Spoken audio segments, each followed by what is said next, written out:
Morning বন্ধুরা, welcome back to my channel. আশা করছি তোমরা সকলে খুব ভালো আছো, সুস্থ আছো, আর আমরাও কিন্তু খুব ভালো আছি। আর তোমরা যে যেখান থেকে আজকের আমার এই ব্লগটা দেখছো তাদের সকলকে অনেক অনেক ধন্যবাদ আর ভালোবাসা জানিয়ে আজকের ব্লগটা আমি শুরু করছি। দিন রাত্রেবেলায় কিছু ড্রাই ফ্রুট ভিজিয়ে রেখেছিলাম, আর এখন দেখো একটু উষ্ণ গরম জল করে নিচ্ছি আমাদের তিনজনের জন্য, মানে মাম্মাম আর মাম্মামের পাপা আর আমার জন্য। তো উষ্ণ গরম জল খেয়ে দিনটা আজকে শুরু করেছিলাম। মাম্মাম এখনো ঘুমোচ্ছে, তো তার মাঝে মাম্মামের জন্য খাবারটা বানিয়ে নিচ্ছিলাম, আর সাথে কিন্তু মাম্মামের পাপার জন্য খাবারটা আজকে বানিয়ে নিচ্ছি। আগে খাবারটা একটু পরে বানাচ্ছি যেহেতু মাম্মাম ঘুমোচ্ছে তার জন্য। আর এখানটা দেখো মিঠির পাপার জন্য আগে থেকে খাবারটা বানিয়ে নিয়েছি, আর ও এটা খেয়ে তারপরে ডিউটিতে চলে যাবে।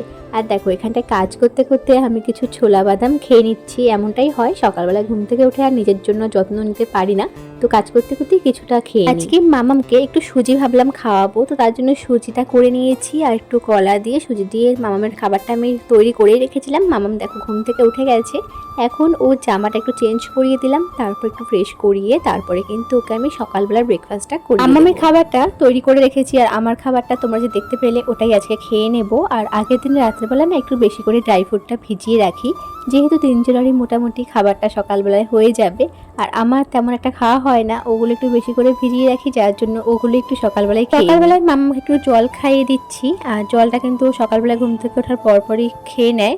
তো আগে যেমন খেতেই চাইতো না, এখন খেতে খেতে কিন্তু অভ্যাস হয়ে গেছে, সকালবেলায় ঘুম থেকে ওঠার পরে ওকে খানিকটা একটু জল। কদিন ধরে না এই ওয়েদারের জন্য একটু একটু ঠান্ডা লেগেছে মাম্মামের, তো তার জন্য কিন্তু একটু নাকের মধ্যে এই যে নেসোক্লেটটা দিয়ে দিচ্ছি। এটা বেশ ভালো ওষুধ, কিন্তু আমি চট করেই মাম্মামকে খাওয়াই না, খুব অসুবিধা না হলে। তো আপাতত এই নেসোক্লেটটাই দিচ্ছি, দেখছি অনেকটাই কিন্তু ঠিক আছে। মাম্মামকে সাজুগুজু করিয়ে তারপরে কিন্তু সকালবেলার ব্রেকফাস্ট করিয়ে দিয়েছি, আর মাম্মাম কিন্তু এখন চলে গেছে ওর পর্ণার দিদিদের বাড়িতে, যার জন্য কিন্তু ওকে দিয়ে আসার পরে ঘরে টুকটাক যে কাজকর্মগুলো থাকে সেগুলো সেরে নিই। তোমরা অনেকদিন ধরেই জানতে চাইছো মাম্মামের ওজন কত। মাম্মামের কিন্তু এখন ওজন 10 কেজি। তো কদিন আগেই কিন্তু মেপেছিলাম, এখন কিন্তু মাম্মামের বয়স চলছে 21 মাস। এখানটায় দেখো দুটো ডিম সিদ্ধ বসিয়ে দিয়েছি। মাম্মামের দুপুরবেলা লাঞ্চে কিন্তু আজকে একটা অন্য রকম রেসিপি থাকবে, তোমরা দেখতে থাকো, তোমাদের সঙ্গে শেয়ার করব। তো আমি এখানটা আগে থেকে একটু চালটা ভিজিয়ে রেখেছিলাম, আর একটু আলু কেটে নিয়েছি, আর ওই যে মশলার মধ্যে টমেটো, পেঁয়াজ আর একটু আদা, একটু জিরের গুঁড়ো তোমরা দিতে পারো। আমার কদিন ধরে ঠিকমতো খেতে চাইছে না, তোমাদেরকে আগের ভিডিওতে বলেছিলাম, তো তার জন্য ভাবলাম একটু অন্যরকম কোনো খাবার বানিয়ে দিই যদি মেয়েটা খায়। তো এখানটায় ডিমের পোলাও করছিলাম, কিছুই না, ডিমের ঝোল যেমন করে বাচ্চাদের জন্য বানানো হয় তেমন করেই করেছিলাম, শুধুমাত্র চালটা কতক্ষণ আগে ভিজিয়ে রেখে একসাথে করে দিয়েছিলাম।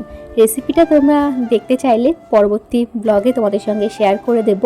দেখো এখানটায় কিন্তু চালটাকে ভালো করে মোটামুটি ভাজা হয়ে গেছে, এর মধ্যে একটু উষ্ণ গরম জল দিয়ে দিয়েছি, ব্যাস এটা ফুটে আসবে, তারপরে কিন্তু ডিমটা দিয়ে দেবো। এই রেসিপিটা কি বলবো, মানে অনেকদিন ধরেও খাচ্ছিল না, কিন্তু যখনই বলেছিলাম তোর জন্য পোলাও বানিয়েছি তখন কিন্তু যেইটুকু খাবার পরিমাণ ও খেয়েছিল, তো সেটাই আমার শান্তি।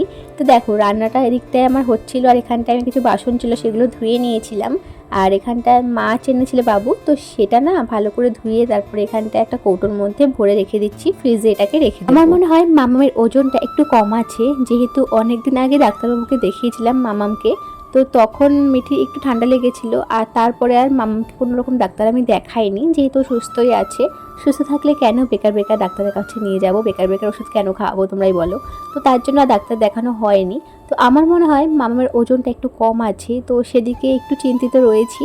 তবে ডাক্তারবাবুকে যখন দেখিয়েছিলাম মামামকে তখন বলেছিল কোনো চিন্তা করতে নেই, তো কারণ বাচ্চারা যদি সুস্থ থাকে খেলাধুলো করে তো ওজন নিয়ে এটা ভাবতে নেই, তো সব বাচ্চা সমান নয়, তো এটাই ভেবেছি। তবুও মায়ের মন একটু চিন্তা হয়।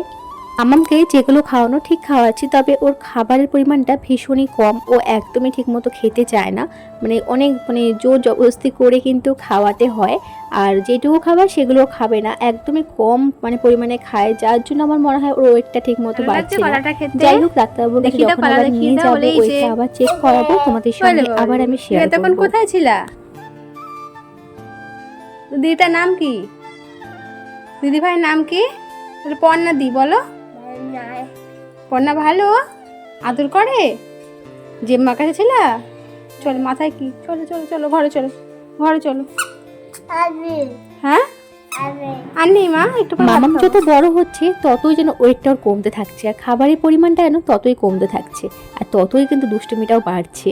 তোমাদের বাড়িতে যদি এরকম বয়সী বেবি থাকে তোমরা শেয়ার করো তো তোমাদের গল্পটা। দিকটাতে মামামের জন্য এখানটায় আমি খাবার বানাচ্ছিলাম, আর দেখো মামাম এখানটায় থালা বাসন নিয়ে খেলছিল।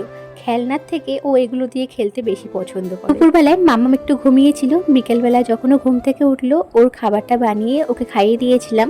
আর এখানটায় আমাদের জন্য সন্ধেবেলা টিফিন বানাচ্ছিলাম মোগলাই। সত্যি কথা বলতে না, আমি তেমন একটা আটা মাখতে পারি না, যেটুকুই পেরেছি ওইভাবেই কিন্তু করছিলাম। প্রথমের দিকটাতে ভাবছিলাম কেমন হবে, পরে দেখলাম বেশ ভালোই হয়েছে। তবে চলো আজকের মতো এই ব্লগটা আমি এখানটা এন্ড করলাম। দেখা হচ্ছে নেক্সট ব্লগে খুব তাড়াতাড়ি। ততক্ষণের জন্য তোমরা সবাই ভালো থেকো, সুস্থ থেকো। আর আমার এই ভিডিওটা ভালো লাগলে চ্যানেলটাকে সাবস্ক্রাইব করতে একদম ভুলো না।